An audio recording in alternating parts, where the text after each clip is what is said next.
All right, I'm just going to start talking in a couple seconds, and I'm not going to shut up for an hour. All right, I believe that we are live or very close to it at this point. How's everybody doing? Happy holidays. Bonne chance. Merry Christmas. Whatever gives your life meaning and happiness. Hopefully you encounter more of it than normal today. Obviously, super exciting. Usually the best slate of the year, certainly competitive. It's close with last Thursday. It was a pretty exceptional slate of basketball games, but here we are, 5 games today, all spaced out during the days. So if perchance you like to sit and eat food that is bad for you and watch basketball all day, we have quite the slate for you. Shout out to my estimable co-host Josh Engelman, who is still feeling under the weather. He's been quite sick for a few days. Was going to join me today. Well, originally he thought he was doing it alone, and I thought I was doing it alone. And on air, we had a Spider-Man moment with like, "Wait, you?" And we were going to do it together. And then he got the croup or the plague or some such malady, so it will just be me, which is good because I can talk nonstop for an hour without being rude and talking over someone for the entire hour. So I think that's good for everyone all around. Talking about the slate in general, we have 3 games projected to stay very close and 2 games fairly obviously that have some chance of blowing out. And again, the 2 teams on the potential end of that are the teams that have really the worst defenses by a significant margin on the slate. That being, of course, the Warriors and the Pelicans, 2 teams not doing quite as well as we and the NBA and ABC hoped they would be doing once we got to this time of year. But certainly a note to keep in the back of your head. Of the other 8 teams, the Rockets are no great shakes, but they've started to come together. If you break down their defensive rating and their performance over time, they're above average now. They're at least halfway decent, and the other 7 teams are honestly pretty outstanding to one degree or another. And then you have the Warriors and the Pelicans, who are god awful.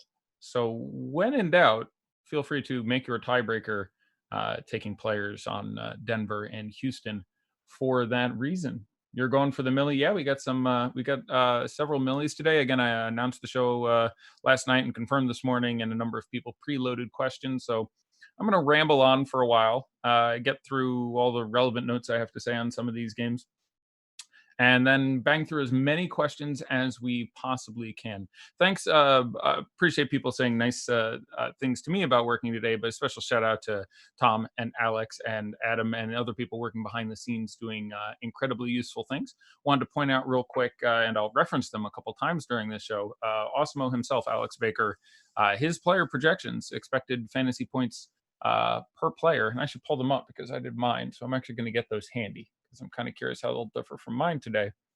Um, those are free today, and someone somewhere will hopefully share those for some of you. So, but those actual player point projections today are they're free.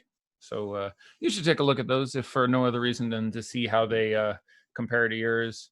And I have one noticeable difference at the top where I expected. I have only one thing that feels to me like a hot take today, which we will get into in the second game. Um, but not a super advantageous slate. It's again just to speak about the slate from a distance for a little bit. One of the things I try to focus on is not being consistent. I see people a lot saying find a process and bet the same amount every day, and I think that's a very bad idea and really hurts you your edge. In most forms of betting, it's a very good idea to change the size of your wager based on the environment, and this is no different. Were we to get news that, I don't know, I'll pick a player, Kyle Lowry or Kawhi Leonard or whomever is sitting 5 minutes before lock or 5 minutes before late swap. Oh, thanks for the Merry Christmas gift there. Someone super chatted us a Merry Christmas. Thanks a lot. That always adds some advantage. But with the extreme unlikelihood of news in this situation, there really is not a whole lot pending. No teams are on a back to back. Obviously, nobody played yesterday, and none of the 10 teams playing today play tomorrow. And there's been a lot of time to study this. It is not an environment I look at and think this is a super really advantageous spot, which is something I think to keep in mind. Um, Another thing is in particularly a few of these games, the LA rivalry, the Eastern Conference rivalries, I do think it is fair, and this is something I actually talked about again on that last Thursday show, that the coaches do find these games to be more important and more relevant. And it does factor into the number of minutes you can expect starters to see. And, conversely, what you can project for them, uh, as opposed to, and then conversely to that, what you can project for their backups and members on the bench and how quickly guys get yanked for a blowout. That does factor a lot here with these games that are not so rivalry based in similar situations.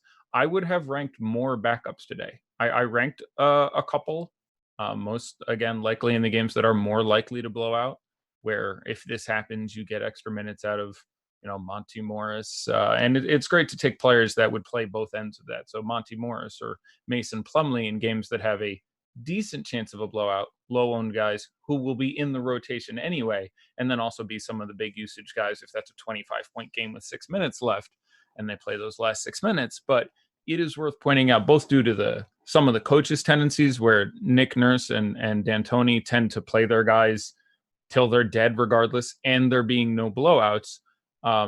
It's really something to keep in mind when we look at starters minutes. So and again, one example would be last Thursday we had that big game between the Bucks and the Lakers, and they staged a massive comeback, and Anthony Davis played the entire second half. He'd been probable or questionable for 19 games in a row, came into that game with a leg issue and a shoulder issue, and was in a close game and played the final 24 minutes of the game to end up with like 44 minutes. And again, nobody's on a back-to-back. So really worth thinking about if you're MMEing, putting in tons of lineups. I would have less of bench guys in general and guys whose performance I would strongly correlate with blowouts. Let's go ahead and we'll go ahead and get into talking about this first game here. So let me get to the appropriate segment of my notes. Lucky enough to get in and manage to rewatch a couple playoff games from last year for the Bucks and the like. Some more Giannis Embiid smashings, which I strongly recommend if you go rewatch the games, the 5 games those guys have played against each other in their careers, specifically the last 3. That's very good times. But let's go ahead and get into this first game.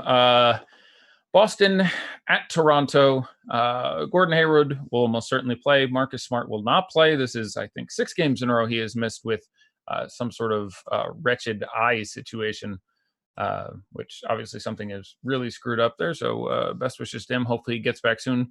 Tremont Waters has been called up from the G League and will be active. Taco Fall is not active. He is down with the G League. He is not playing in this game. I've had 3 people ask me about Taco so far this morning, and while delicious, not available for this game. So if you were toying around with having some, don't do that.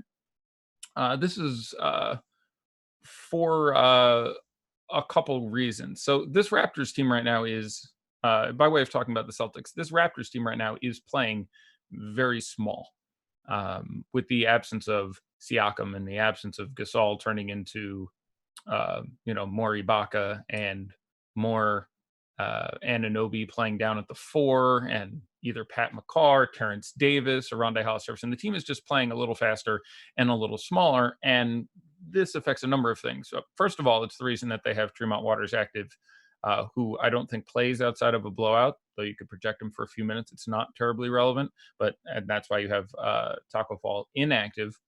But it's worth looking at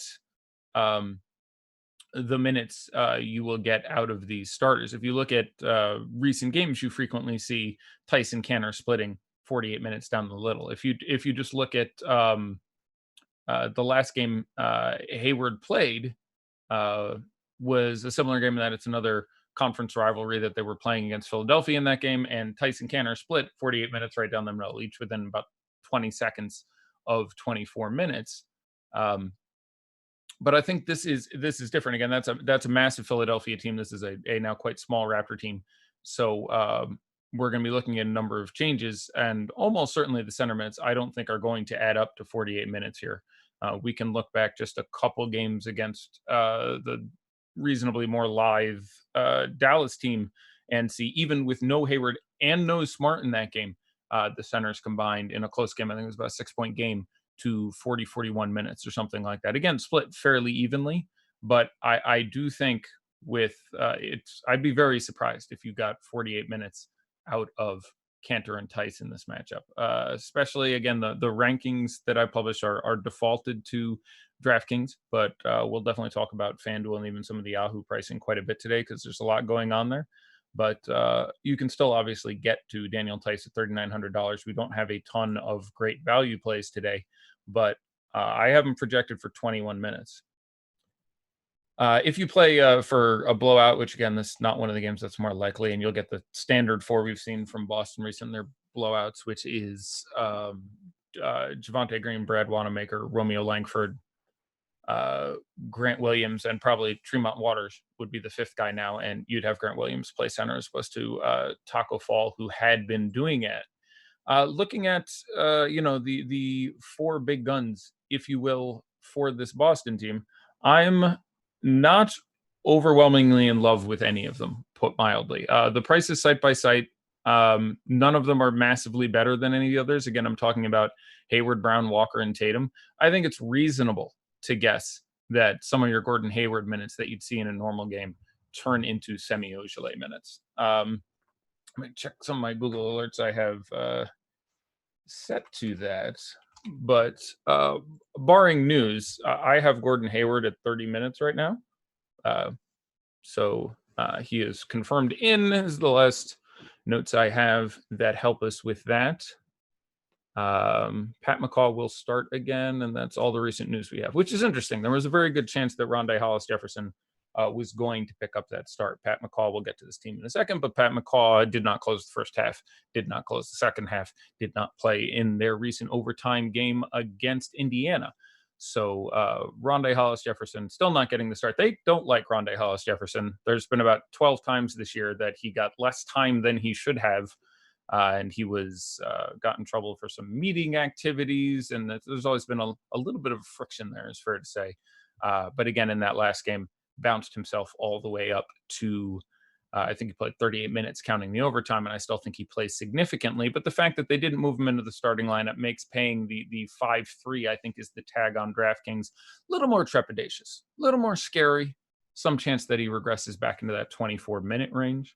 A couple questions about Chris Boucher this morning. I love Chris Boucher. I'm a big Chris Boucher stan. I don't have the jersey yet, but I haven't looked under the tree yet, so here's hoping. And he's a tremendous fantasy basketball player, but he has, with the exception of 2 minutes in the last game in the first half only, just functioned as Serge Ibaka's backup. If people have looked at his minutes and they saw that 2 games ago they split almost 24-24, that was a bizarro game against the Mavericks again, actually. That's interesting. We got a Celtics and Mavs and a Toronto and Mavs things come up quickly. I think that was the Mavericks game, and they were down, 30 points or so, and the bench brought them all the way back, so they just rode out the string. So you had all of the starters, or most of the starters, getting very, very little time, and you had a lot of the bench guys seeing massive time. Next game, they went back. They played against Indiana, and I believe it was 2 minutes that Ibaka spent next to high-quality H2O in the first half, Bobby Boucher there. But I like Chris Boucher quite a bit. But again, going back against a team that will play much smaller, I suspect he functions purely as Serge Ibaka's backup. Now, I ranked him. He can get 28 fantasy points in 13 minutes. He can do a lot. I'm a big guy. He is. Look at his G League stats sometime if you want to see some gaudy numbers.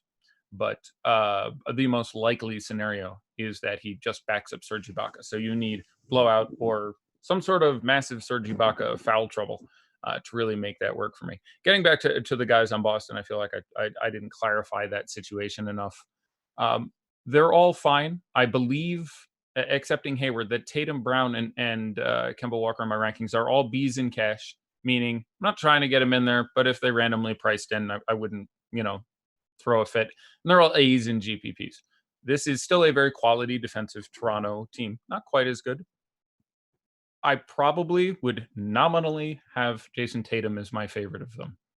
It's a lot easier to do that on FanDuel. DraftKings, you are spending a bit more of a premium. FanDuel, He's just, I won't go through the individual pricing by players unless we're specifically asked. And again, I got a lot more teams to get to, but you're telling me I have to play one of those big three Celtics. It would be Tatum. I do have Hayward a tier behind just because I expect the minutes to be a little more limited.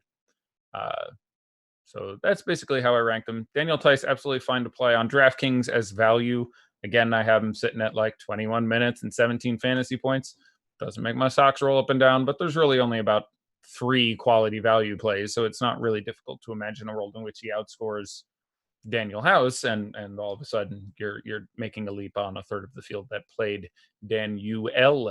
All right, let's talk about the Raptors a little bit more here. I like Kyle Lowry.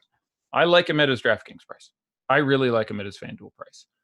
Kyle Lowry without guys next to him becomes a minutes and usage monster. You can look at his recent games. At the very start of the year, he was too cheap when everybody was healthy and everybody was doing just fine on this team. And he was like $6,800. I'm like, that's well too cheap. Kyle Lowry should cost somewhere around $8,000. And that was with like Siakam and Van Vliet in. And as a matter of fact, they played Boston pretty early on. I want to say the first couple of weeks of the season, and everyone was healthy, and Kyle Lowry had a just fine game. So that actually works as that reinforces a couple points. Yeah, here we go. So the Celtics, second week of the season, beat Toronto by 6 in Boston. Kyle Lowry with Fred VanVleet and Pascal Siakam there and playing 36 and 42 minutes, had 29 points, 4 rebounds, 7 assists, a steal, and a block. And so it's like that now, except now you don't even have Pascal Siakam there. So yes, I think Kyle Lowry can certainly get on top of the number that he has. Now, this is going to fall into an ownership question, as many things will today. And at some point during the show, I will just run down Awesemo.com's brilliant ownership rankings, some of them at least. Maybe I'll try to hide some numbers or something, give you something to pay for, but talk about the guys I like at their ownership and the guys I don't like at their ownership. And Kyle Lowry, we have at 8% on DraftKings right now. I think that's too low for Kyle Lowry in this situation. Obviously, you are in the range of Russell Westbrook against Golden State and Paul George and any number of other very, very, very sexier plays. So I'm not saying take a 40% Kyle Lowry position, but this team has to produce some points, and he's shown again and again and again. And, playoff atmosphere, no back-to-back. I am projected for 39 minutes as an average, counting, all potentiality. So that number may well end up being higher than that. And he's going to score, and Fred VanVleet's going to score. And then you're on, Ibaka will take some shots and do some stuff and isn't a fine matchup. But, Anunoby and Pat McCaw are not going to take a million buckets out there. So I like Kyle Lowry. I would have more than 8% of him on DraftKings. To quantify that, I'd probably say something like 14%. So I'm not saying massive position, but that number is a bit too low for me. It's really not that weird if you pick up 55 out of Kyle Lowry today. And I haven't projected for a touch over 40, by the way. I can pull that up in a second. But he still prices just fine for me. And FanDuel, I'm legitimately a pretty big fan. Pat McCaw, I'm not a big fan of, does not have much usage, doesn't do much. The minutes are imperiled. He would be well down the list of players I would try to get in. I believe I ranked him with some Ds. So I would have 1 in 150 because it's a 5-game slate. And there are some very big prizes and some top-heavy tournaments, which should in some way inform your lineup structure. But obviously pales compared to on FanDuel at the same price, say, Rondé Hollis Jefferson. Again, FanDuel, there are positions. DraftKings, there really are none. DraftKings is $1,400 more for Rondé. That's a conversation. There's certainly any number of ways in which Pat McCaw can make some shots and plays 30 minutes, and he and Rondé are really the guys who end up fighting for minutes in this lineup right now. I like Anunoby just fine. The price is where it should be. We had 2 very big Anunoby payday days this year, but that was when we had, I think, $4,400 OG Anunoby at 4% owned, and that was just ridiculous. And so that worked out. Serge Ibaka, not out of play for me. I slightly prefer Clint Capella, but I would definitely have some shares of Serge Ibaka, but I'm fairly neutral on it. And DraftKings, I would prefer to play Fred VanVleet to Kyle Lowry. FanDuel, it's not terribly close for me. I do have Lowry well more than VanVleet, but points per dollar on DraftKings, where there's a $1,500 differential instead of a $300 differential, I would land on Fred VanVleet barely. Again, that being a side ownership, I have a feeling we saw that that Kyle is sitting on 8%. I have a feeling that is going to give us somewhere closer to, I don't know, I guess 14 on Van Vliet. Let's see what we got.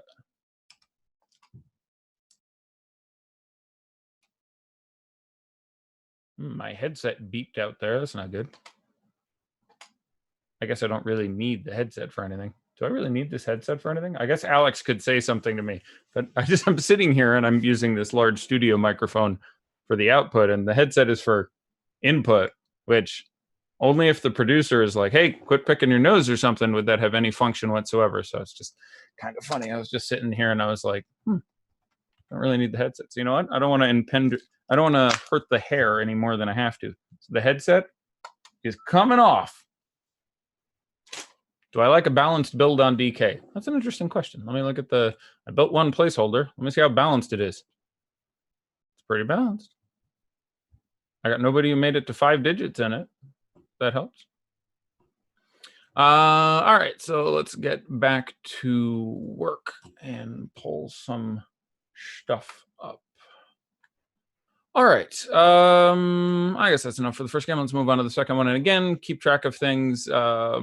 We'll keep an eye out for news and obviously answer any questions as they come up. So try to make your questions, if at all possible, as pointed to things that you feel like I should have addressed but didn't, because it's just me. I'm going to miss something. Let's move on to game number 2 and talk about the Bucks going into Philadelphia. Here's the most lukewarm take I have of the day. And by that, I mean the only take I have today that feels vaguely hot at all. I am concerned about Giannis. Giannis seems to be many people's favorite play of the day. He is many people's highest projected player of the day. I have him behind James Harden.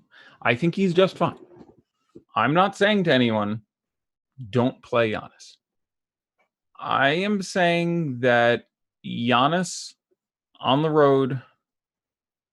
So let me take a step back here. So anyone who's followed the shows for a while knows last year we had a bit of a party with the entire Giannis Embiid thing. I'll grab the numbers in a second, but top of my head, I believe the fewest fantasy points scored by Giannis or Embiid in their 3 matchups last year was 70. And the total 6 outputs of their matchups were something like 70, 74, 78, 82, 88, 89. They literally went the hell off in games against each other. And there was some back and forth and some tete-a-tete. And I rewatched quite a bit of them. And it's really exciting stuff to see. And I could talk about it for like an hour because there's all sorts of interesting things and how it involves Brook Lopez and the different things they do on both ends of the court and the clear outs and the they use Brook Lopez a ton as a decoy where you have they literally do everything they can to get Joel Embiid out of the lane to make it easier for Giannis to get in there and do anything the hell he wants, basically. So they figure, okay, Brook Lopez, very, very good 3-point shooter now, and 7-footer, grabs some rebounds and stuff. We're going to park his ass out at the 3-point line and make Joel Embiid move out to him, and then Giannis can do his freight train act down the middle, and you end up with some interesting choices where, Embiid either has to try to get in front of the train, which he rarely did. They just went back and forth and scored repeatedly, or go out there and guard Brolo, which is one of the reasons I have no issue. Brolo just missed getting an A in GPPs. I kind of like Brolo in this matchup. He gets a lot of shots. If you want to look at, I'm not going to bother grabbing the game logs, but he didn't shoot particularly well in any of those 3 meetings last year. And if he had, he would have put out a big number, and he put out basically 30 burgers in all those games anyway. Not shocking to see 40 out of him here. He had a couple games where he shot 4 of 12, and there were also plenty. The percentage of his shots that were 3-pointers, by recollection, again, I haven't looked at the stats today, but I watched a lot of the games themselves yesterday in preparation for the show. Dude takes a whole lot of 3-pointers. So I have interest in Brolo if I think he's going to take more shots than normal, which he did. He averaged about 12 shots in each of those games, and that more of those were 3-pointers, about 75% of them were. So many true things have been said about Giannis today, about how good he is. scores 1.9 fantasy points per minute on the year. Very true. That you can expect to even give that up a little bit higher in the absence of Eric Bledsoe being more involved in initiating the offense, more likely to just pile his ass down the middle and do some incredible damage. All of that is true. This is the only game playing today that we haven't seen yet this year. There's 5 games today. All 4 of them, other than this one, have happened once already. So we don't have a pertinent sample of Horford and Embiid doing the defense here. I have some concerns. I feel safe in saying that I have no reason to think that Giannis will score close to his average. And you can look at this any number of ways, but Al Horford is a real thing. I don't like to go overboard on player versus player or player versus position or any of that crap, but it's a real thing. And he's going to dance on Giannis for a while. Now, Horford isn't 100%. That matters to me a little bit. But if you so let's yank down Giannis's here's here I'll just go back last year and this year. Here are Giannis's points per minute in games in which Al Horford played. You ready? Here we go. Over the last 2 years, regular season games: 1.5, 1.7, 1.4, 1.4, 1.6, 1.5, 1.6, 1.7. We'll round that one up. Okay, so never got to 1.9 in those 8 tries. Let's look at the postseason games, and again, we can sort of relate this to a postseason game. And obviously, with Al on Boston, we have the 12-game sample of these. And Giannis's points per minute in these games were 1.5, 1.3, 1.6, 1.0, 1.2, 1.4, 1.0, 1.2, 1.7, 1.8, 2.1, and 1.5. So in the times that he's been on the court against Al Horford in the last 24 months, he has exceeded 1.9 fantasy points once out of, I think that's 18 games. Maybe 19 games. He's exceeded 1.6 3 times. I have Giannis, and I'd also like to point out that this Philadelphia team is much better defensively than the Boston teams we're talking about around Al Horford. I like Giannis a lot. I have him projected a couple points lower than Alex. I have him at 57.5, which, by the way, is 1.6 fantasy points a minute, which is no sort of meager showing. And I like Bledsoe not being there. I like the potential for extra minutes. Certainly can get there. But if he's going to be owned, twice as much as James Harden, especially in any lineup in which I don't have Russell Westbrook, I'm playing James Harden. I have James Harden projected for 4 more fantasy points. He's apparently going to be like half or 2/3 owned. And this, by extension, has me probably a little more of a fan than everyone else on Chris Middleton, most notably. He's going to take spare shots when they arise, has better angles at what would be considered the weak spots in the 76ers defense, where you get random Furkan bonus or Tobias Harris, who's the worst defender of the starters, and pretty big fan of George Hill. Don't mind Brook Lopez. So that's the closest I have to a hot take, that I think Giannis will have trouble with this Philadelphia team relative to Giannis versus other people. He's still outstanding. I want to characterize this because I think there's a very real chance, if you ask me to draw out some sort of Gaussian curve of outcomes of Giannis today, there would be many of them that have Giannis scoring 75, 80 fantasy points. I think that's a very real possibility. But relative to other plays on the slate and how popular he is, I am less excited about Giannis Antetokounmpo than many of my esteemed peers and others. So there's the closest you're getting to a hot take out of me today. I'll answer any questions you have, but I think it could be a struggle. I think Giannis is an absolute monster, and I think this is almost worst possible situation for him on the road against guys who I think can do a real deal against him. Conversely, Now, Embiid doesn't have to worry at all about defending him. I mean, he still does, but not nearly as much. Neither of them gotten any foul troubles in those games last year, so I'm not that worried about foul trouble. So I'm pretty high on JoJo. I like Joel Embiid quite a bit. I'm points per dollar, a little bit ahead of Harden, a little bit behind Westbrook, but I'm a big fan of JoJo. Was a man. So big fan of Embiid. I have no reason to think he. Now I have Joel Embiid projected for, I believe, 54 fantasy points. This obviously is well less than 70 and 80, and I will look up those numbers just because I've teased them a few times. Boom, download. DraftKings points in 3 games last year against Giannis for Joel Embiid: 70.25, 78.75, and 84.25 in 36, 36, and 37 minutes. So I think it's safe to say I have him projected for about 34 or 35. So you could roll those back a little bit. And I'm projecting him for well less than that, but it's not really any worse. So, and Giannis in those 3 games, in the interest of full disclosure, and you'd be happy with any of these numbers today: 82, 91, 83. That is a giant beat stick, and I am nervous about going the under on that guy, but and I'm nervous that Al isn't quite in the shape he was last year. But I can't look at the tape and look at the things that have happened, and he's just Horford is now next to better defenders significantly all around. I can't guarantee that Budenholzer sells out to stop him. Excuse me, I can't guarantee that Brett Brown sells out to stop Giannis. I was thinking of the coaching matchup there, but I'll be fascinated to see the game. But I have quite a bit of concern that Giannis can be as effective as everyone else thinks he can be.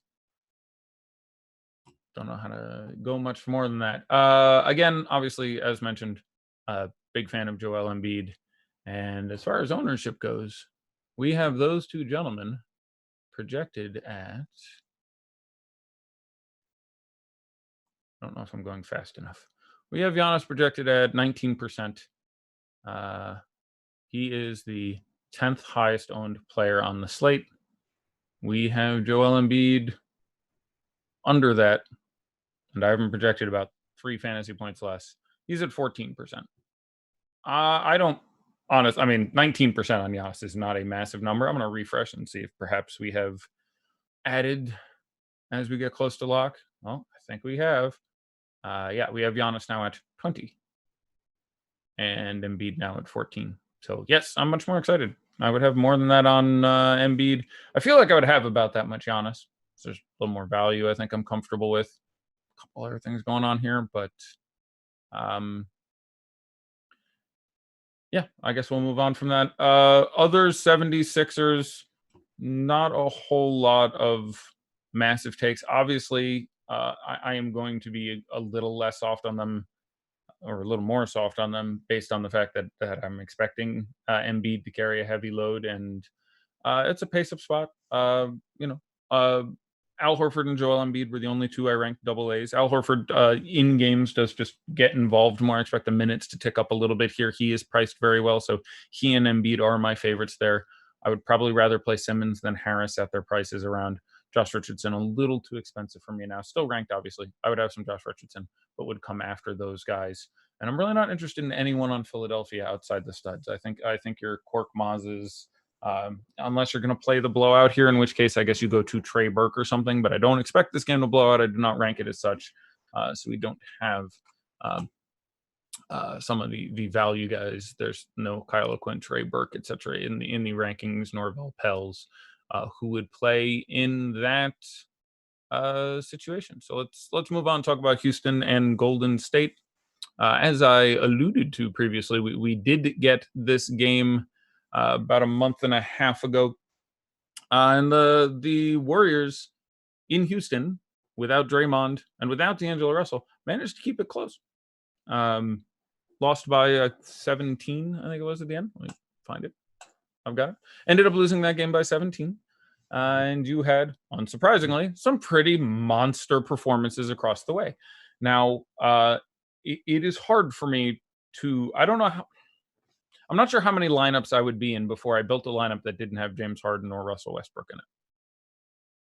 Obviously, there's some way that that can not work out, but you're in doing so, you're sort of placing heavy bets on other guys. Like the way that doesn't work out is you get superlative games out of, Kyle Lowry and Nikola Jokic and Drew Holiday and 5 other guys that get them over. Like it's you wouldn't be making so much of a bet against them as you'd really be betting on other guys to put up monster numbers, because especially at I have Harden as the highest scoring player on the slate, and Westbrook is still too cheap for what he's been doing. Westbrook's minutes have continued to tick up, where he's getting closer to 40 than 35. His free throw shooting has improved remarkably. It's been a real bugaboo for him over the course of his career. His free throw shooting has come around brilliantly as this year has gone on for a pretty significant sample now. I don't have the numbers up in front of me, but he's really shot the ball from the stripe well, which is really, when you crash into the lane as much as that guy does, a really significant issue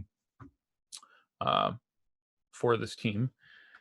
But for his fantasy production, we got a lot less out of Russell Westbrook from a whole lot of games, and that's taken a little bit away from James Harden.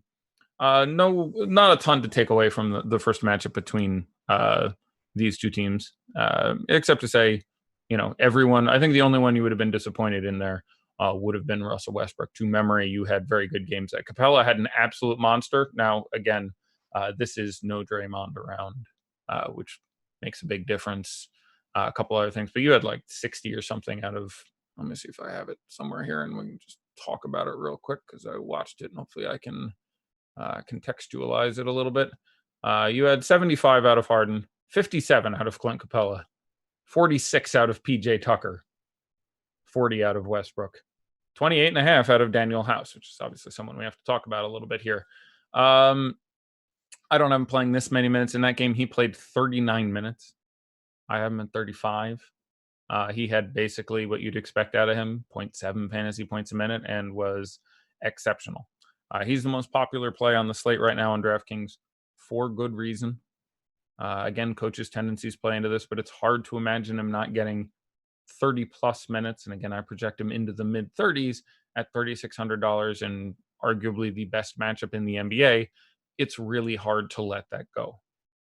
I suspect I would swallow the chalk on that one. And those of you who follow along know there's not much I like to do more than get away from chalk, but the matchup is that good. I suspect he is higher owned than we have him projected. I think that number will actually end up being closer to 50, barring news that comes out in the interim. I think Ben McLemore is the most immediate leverage pivot away from. He can just get hot, get more shots, actually take some of that time that has happened a couple times. But Daniel House makes a ton of sense. At their rates and prices, it obviously changes a little bit site to site, but I really like Russell Westbrook, and obviously I really like James Harden. PJ Tucker, who again had, I don't remember what the number was, I just read a second ago, a monster game the first time they got together, does not, he is $4,400 on DraftKings. That's obviously a very tolerable salary. I have no issue. I'm not going to have any issue with anyone who plays 35, 40 minutes, gets some center time playing against the Golden State Warriors. Okay. So I have no issue with any amount of PJ Tucker. The presence of Draymond is a real thing. He dogs him fairly well. Now, he won't be his primary defender, and there's no reason that PJ Tucker can't get there with steals or blocks or rebounds or the corner threes he gets frequently. I'm fine with PJ Tucker, but his projection in that first game would have been like 2.5 points higher for me than this one because of Draymond Green. I'm not going to take the time to look it up, but if you look at games PJ Tucker played against Draymond Green, I guarantee you he's got like some 35-minute single-digit games. Like there's been times he just gets the ball and goes, Draymond, I'm going to pass the ball to this guy. I've seen it in the hundreds of times. So it is a real consideration for me. So if you're playing on a site, say FanDuel, where he's a little more expensive, that's a minor negative for me. It doesn't get close to the overwhelming positive of playing 35 to 40 minutes and playing some center against the Golden State Warriors. So I guess let's talk about the Warriors a bit. I'm trying to think if there's something to add there. It's also I guess Capella should be talked about a little more. I do think Capella still carries that kind of monster upside. But this Golden State team has gotten much better at defending centers. Westbrook's increased role has a slight negative account to Capella, and Capella plays center and isn't named Joel Embiid. These are all things that have me a little more off of him. I do have him behind Harden and Westbrook, who I do think have generally better matchups. So, but I have no real issue with Capella, especially DraftKings again, where he is priced well down. I'm pretty sure I have him as my number 2 center, ahead of Willie Cauley-Stein as far as guys I like in that sort of ephemeral sense, but still behind Joel Embiid. Golden State. Let's get into our notes here for a little bit. So Damian Lee should be pushed back to the bench, but still have a pretty solid role in the offense, with Glenn Robinson returning today. I'm not super excited about either of those guys. I guess we'll start at the top. The first guy is obviously D'Angelo Russell, who is fairly appealing on FanDuel. It's $8,200 and drool worthy on DraftKings at $74. Dude likes to get a bucket and is going to have an opportunity to get any number here, and obviously correlates very well with your plays on the Warriors or on the Rockets rather, because if this game is staying close and you want to get 40 minutes out of your Rocket starters instead of 34 in a blowout, D'Angelo Russell probably is going to have a whole lot to do with it. In one lineup, because of their ownership, I expect I would rather play Alec Burks. Let me go ahead and confirm exactly what that differential is. We have Alec Burks at 20%. So never mind. I'm probably going to reverse that right there live on the air. Yeah, we have, you could play all the Russells in your lineup. We have Alec Burks 0.1% ahead of D'Angelo Russell. Okay, and that's about as it should be. I'm fairly nominal at that point. Burks does a little better job with his peripherals, but doesn't have the explosive, I dropped a 65 burger that you could actually get out of D'Angelo Russell here. So we have them both sitting around 20% on DraftKings. That feels about right. I might go a little heavier on D'Angelo Russell, but there's not a ton to add there. It is a good matchup. There aren't a ton of holes in this Houston defense. Again, as they've improved as the year has progressed, and they've gotten some important players back into the lineup. But James Harden is still one of them, and they do give up reasonable amounts of production still to shooting guards. But I like D'Angelo Russell quite a bit. I like Alec Burks quite a bit. I like D'Angelo Russell more than Fred VanVleet as an immediate comparison in a similar price range, though you can certainly play them both. Someone asked about a balanced lineup. I'm not sad about a lineup that has D'Angelo Russell, Kyle Lowry, or Fred VanVleet, Paul George, and a couple other guys in it. I think that can work out just fine. But certainly that lineup is going to want to see this game go south and not play a full competitive 48. Other than that, Kevon Looney is out for this game. This does a couple things. Willie Cauley-Stein, especially only 4,200 on DraftKings, makes a pretty compelling value play. The minutes have come up. The production has looked good. That makes a lot of sense. Again, he's a center, not named Joel Embiid. I think he's just center eligible if memory serves. So some reticence there for that reason, but there's not a ton of great value today. I feel a little better about Willie Cauley-Stein than PJ Tucker, if anyone has that immediate question there. In blowout run, you would now get Marquise Chris back in at center, and I ranked a number of the also-rans, if you will, on this Warriors team for that reason. And I ranked Marquise Chris, who had fallen into more disfavor, but should still have a normal role in the rotation, and with no Kevon Looney, I think would be out there in the blowout run alongside Poole and Amari and those various other guys. So he got a spot in the rankings. Draymond is Draymond. Really tough to trust in cash. Has triple-double upside. It's a fairly neutral spot for him, and he's always someone who doesn't project well. He's not someone. He has a large variance relative to matchup. He's not one of those guys who I feel like I can nail well because his performance just doesn't correlate that well with the situation he's in. And 5-game slate, you can play some Glenn Robinson. I presume we'll start. Don't know if we have that news yet, but I presume Glenn Robinson will start. And I'm being told I need to go much, much faster. So let's go much, much faster. Because, I'm not going fast enough. All right, so moving on, let us talk about, obviously, the battle of LA here really quick. I have concern with all four of the big dogs for the Clippers being around against a matchup with the Lakers. That is extremely difficult. Now, the good news is they've all been priced the hell down. Paul George, Kawhi Leonard, Lou Williams, Montrezl Harrell are all fairly close to the floors we've seen of them this year. I am fairly against a giant stack of this game. I don't think it plays that fast. Again, they played on opening day. They played on opening day this year with no Kawhi, all their hands on, no Paul George, pardon me, everyone else in there and playing, and you got a monster game out of Kawhi and usable games out of the other two. But now you have all four of those guys who can have production a little bit going against the Lakers. I think one still gets there, maybe two get there. I think having three of the cheap Clippers guys in your lineup is probably some sort of construction error. Lou Williams at 5,100 is going to be my favorite on FanDuel. Obviously, that's just way the hell too cheap. People have asked me about Zubac today. No, he's going to have real defensive issues against this team. They're going to play a lot of Harrell.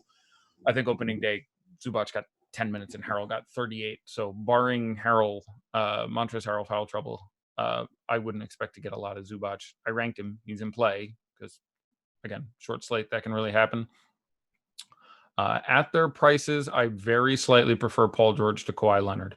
It's $1,000 difference on FanDuel and $800 difference on DraftKings. I have Kawhi ranked higher and projected higher, but not by quite enough to make up that difference. I think Pat Beverly will go under-owned, especially on FanDuel, where he's only 4,600. I have no reason to expect him to be limited as he's recovered from his concussion.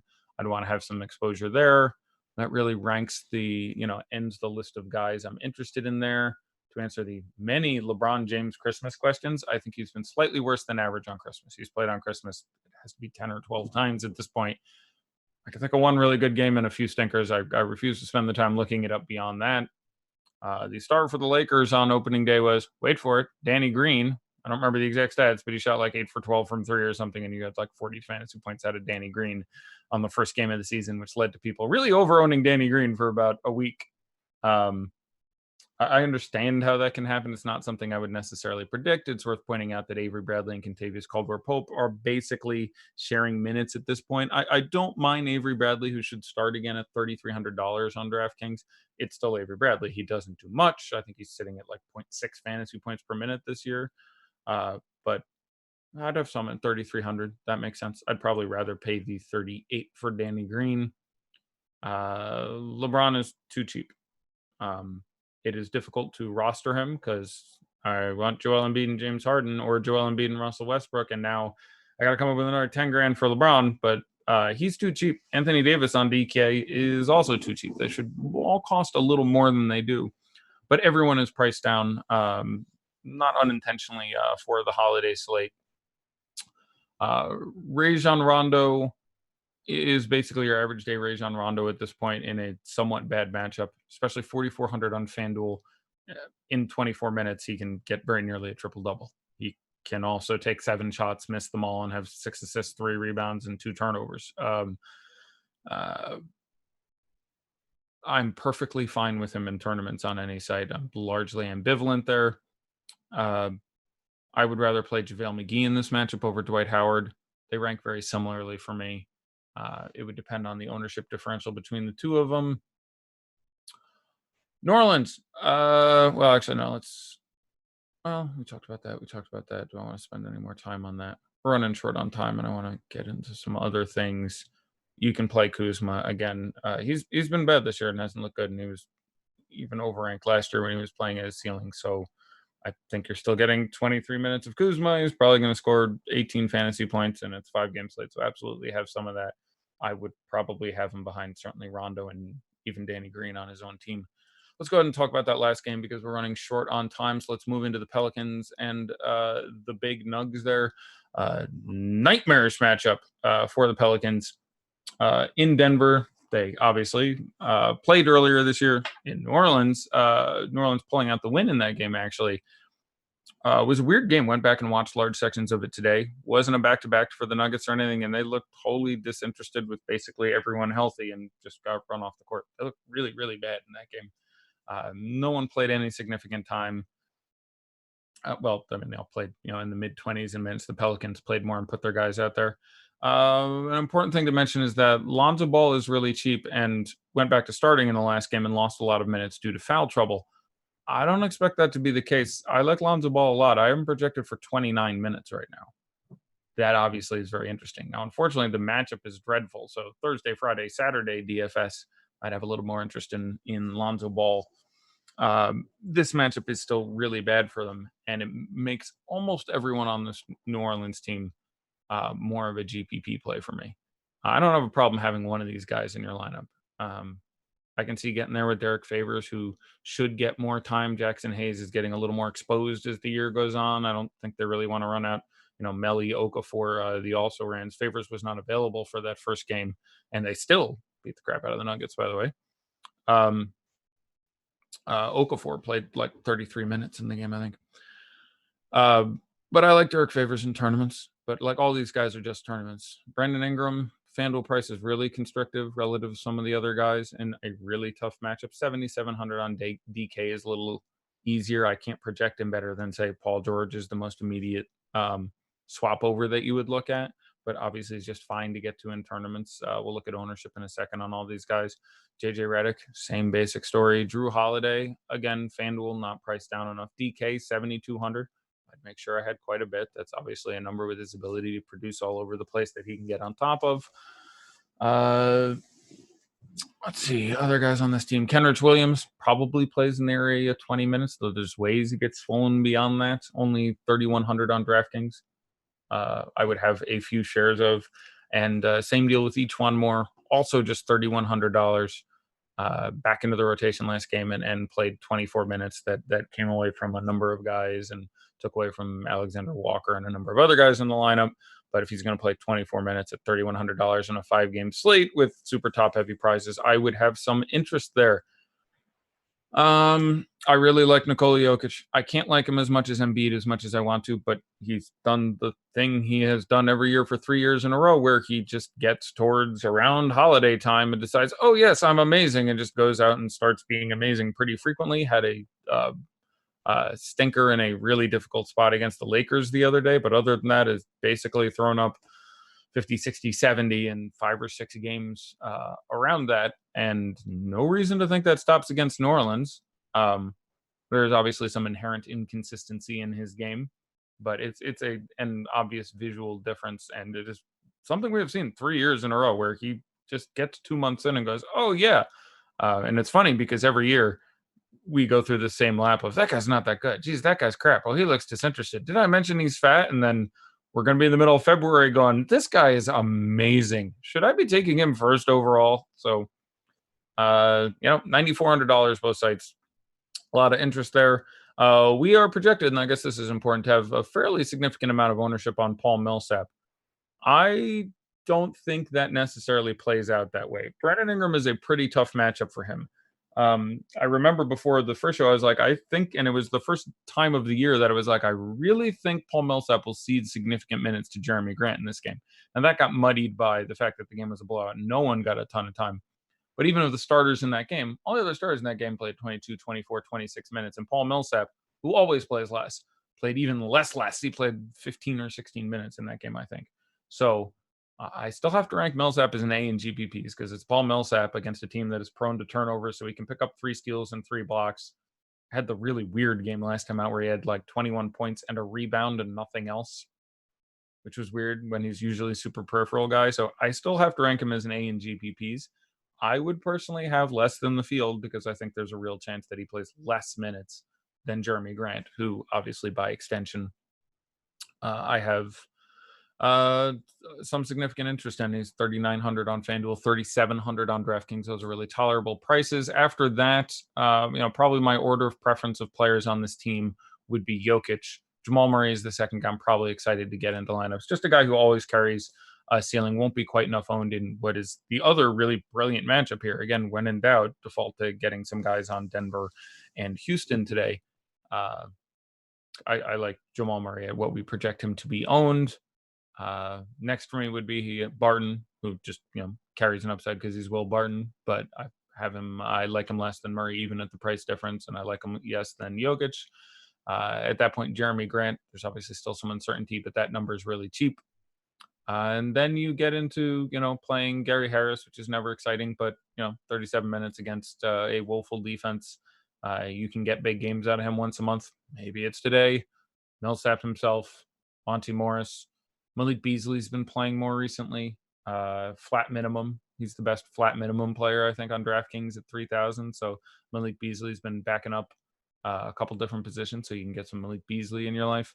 And Mason Plumlee at 4,000 on FanDuel, 4,200 on DraftKings. Is going to play regardless. And if you get, say, significant Jokic foul trouble, can bust the slate for you. So I like having some shares of Mason Plumlee as well. Going to check some alerts and news and other things. Sorry, it's a little tough to do this all by my lonesome. And maybe I shouldn't have put down my headset because, I'm worried I missed something significant. But let me pull up some chat windows and look at some questions that have come in over the course of the day and see how many of them I asked. So looking at some of my thoughts on James M is today. I don't know what that means, Cody. Sorry. All right, let me go back there. Lonzo Ball started last game sneakily and got into foul trouble. Yeah, I was just talking about that. So yeah, we're glad we got there. Favorite game to stack? None comes to mind off the top of my head. Favorite full game fade? I guess it would probably be the first one, especially because you can late swap, maybe get some news or something. Passing on that. Lonzo. Yeah, Lonzo's played better, had higher usage, and I have him at 29 minutes right now. I'm a big fan of Lonzo Ball. I have no issue with you getting him in there anywhere. Top 3 value plays. Hopefully we covered that already. Should I just start with Embiid and Giannis and go from there? Certainly not a bad idea. I feel like I spent 12 minutes of the show on Embiid and Giannis, so hopefully we've covered that. With the Clippers having a full complement of a roster, do Harrell and Lou Will and others still hold value? Yes. They're still very well priced. 5.5 for Harrell either side is great. 5.1 or 5.8 for Lou Will. 5.1 is great in anything. 5.8 is, still like a BA for me. Usually he's a CA when he's appropriately priced at like 6,700. Greek Freak or Harden? I say Harden. If you were making game stacks and want a minimum of 3 players per game, I can't have a minimum of 3 players per game because there's 5 games and I don't get 15 players. Based on price per dollar, how would you rank the games to stack on FanDuel versus DraftKings? Too long of a question. Great question. Can you fade the holiday? I think that's a joke based on the fact that it's Christmas. I'm picking up what you're putting down. Taco Fall? No, he's with the G League team. There's like 140 questions here. Playing 15 lineups, I have all Giannis and Harden. Do you like LeBron or Westbrook as the third? Can I have some value plays in your life? If you're telling me I have to play all Giannis and Harden and then all LeBron or Westbrook, I would take all LeBron under those limited circumstances. I have no issue with. I project Westbrook a little better relative to price, but being forced to play all Harden and Westbrook in every lineup, I guess I would defer to hoping that Giannis, Harden, and LeBron have the big games. Top pay up on DraftKings. As far as a raw projection for me is Westbrook. As far as the one I want to play the most ends up being Harden, and Embiid ends up right between the two of them. So sort of those 3 guys. Since this is a short slate, should the priority be raw points for most of the roster? No. The shorter the slate, the sort of the less you want to just be like, I want to score as many points as possible, because there's 20, 30% of the prizes go to first place in many of these tournaments. You need a chance to win alone. If you don't give yourself a chance to win alone in at least some of your lineups, it's really hard to be profitable long term. Are you factoring the blowout potential in any of today's games? Yes, I think, even though it is difficult to quantify and frequently irrelevant, ignoring the fact that we have 3 games today with 2-point lines and 2 games today with 10-point lines is silly to completely ignore. I don't think we should just ignore things that we have trouble quantifying. Harden or Greek Freak? I have Harden. Feelings on Brad Wanamaker as a deep GPP play? Can do. Ranked him for that reason. Again, when I do my rankings every day, among other things, it is a player pool. I literally rank every player that if I was building 150 lineups, I would have at least 1 share of. Can you fade House today as cheap chalk? Yes, absolutely. If you look at House's game log, I think he's got, 15 to 21 fantasy points his last 4 games. Really good spot for him, but he's by no means a must. You can feel free to get away from. What would you be your preferred roster construction based off value today on FanDuel? Looking at the FanDuel lineup I built today, it's got, Harden and Embiid and Lonzo and Rondé Hollis Jefferson at only $4,100 there, and you probably could piece it together by listening to the show. And some other stuff. Let's look at some question. Thoughts on Burks? I like Alec Burks quite a bit. We have him almost tied in ownership with. I'm now looking at the YouTube chat, so let's make him good. YouTube chat. Oh, we're like under a minute, so never mind. We're like there basically. We got there. It's amazing. 5 games. I never stopped talking, and whew. I'm gonna read out the things I was supposed to read before. Today's show is sponsored by Fantasy Draft, the only rake-free daily fantasy sports site in the industry. Osmo will be hosting an NBA Christmas Day free roll. Don't feel like I probably should have said that before now. With 25 NBA DFS tickets up for grabs on Fantasy Draft, head over to fantasydraft.com and claim your spot before the contest fills up. Why not give it a shot? It's completely free. And remember, only on Fantasy Draft are 100% of the entry fees paid out to the winners 100% of the time, which means more money in your pocket. New signups at fantasydraft.com also receive a free 7-day trial membership when they use referral code AWESOMO.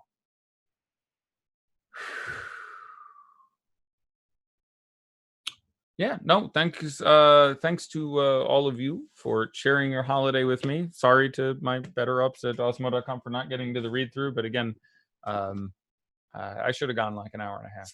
That was my fault. Let's see other things. I am getting on a plane tomorrow. I am going to Mexico. I am going to attempt to host some shows from Mexico. This will work or not work. I have absolutely no idea until I get there and try to find a spot with decent internet and make sure everything runs on my laptop and all that. But it is my intention to host at least the couple shows this weekend from Mexico. I will update you all once I get there.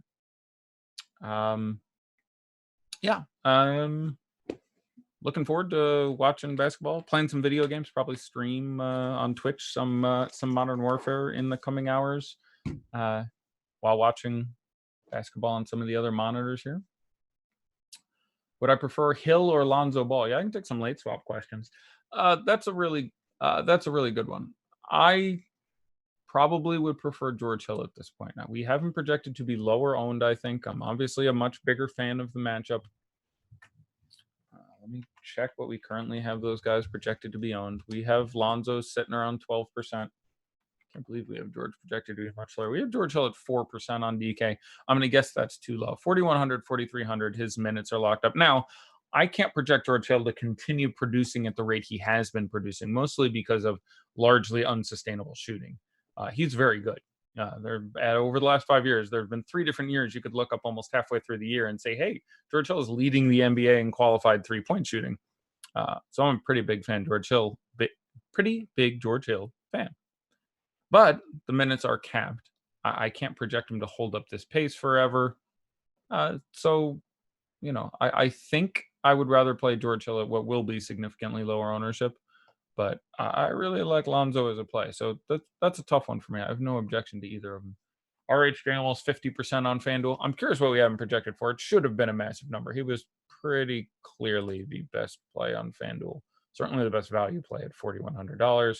I'm guessing we had him top. We had him top at 41%. So, that's horrible chalk on RHJ. It really isn't. And again, I'm Mr. getting away from crappy chalk. It's really my thing. It's kind of my thing. 41 on today's slate is just well too cheap. How many minutes does he need to play to justify that? The position really works for you too. I'm surprised we have Lou Williams projected as low as we have him projected, because I just started on FanDuel and gone like Rondé, Lou Will, and then built the rest of the lineup. There are guys who carry an upside who are also value plays. That's really, really hard to get away from that. So McCaw at 1.69%. Yeah, that feels good. And the immediate leverage off Rondé is brilliant. Just brilliant. And there's a couple ways you can get there. You can get like Rondé foul trouble, or you can just get McCall playing extremely well. So yeah, I'm a fan of 2%er there. All right. Well, I guess that will be it, everyone. Thanks for spending some time with me on your holiday. It's been a great year. Thanks to everyone at awesemo.com. These guys are the best in the business behind the scenes, all the stuff they do. I've never been as impressed by a company I've worked for where I'm like, oh, look at this thing we're doing. That's really awesome. Nice job. So shout out to them. And thanks all of you for sharing part of uh, your Christmas day with me. And I hope the rest of it is a great one for you. Bye bye now.